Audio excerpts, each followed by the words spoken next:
चल हमको क्या कहते हैं चिकन कहने लगा मैं शाही पनीर नहीं खाऊंगा मैं मशरूम बेचारे इतने गंदे मशरूम है शाही में तुझे बता नहीं सकती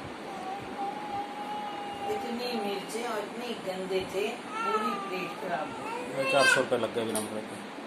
हाँ काले काले से हाँ देखो मैंने कहा चिकन इससे तो आप घर में ला के बना लेते इतने महंगे 250 रुपये की एक प्लेट लाए 250 350 की एक प्लेट थी ऐसे बेकार से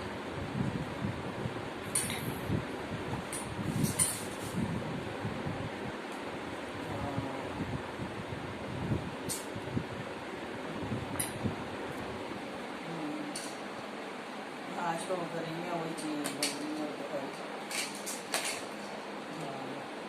पंखो मैं तो बोली मैंने कहा बेटा मशरूम आएंगे आपका तो एकदम मशरूम बनाएंगे तो सफ़ेद वाले आएंगे अब ये कह रहे 100 रुपये का पैकेट है मशरूम का पैकेट 100 रुपये का हाँ तो हाँ मैंने यही कहा मैंने कहा जरूरी है डॉक्टर ने बताया कि अभी खानी है बाद में खा लेना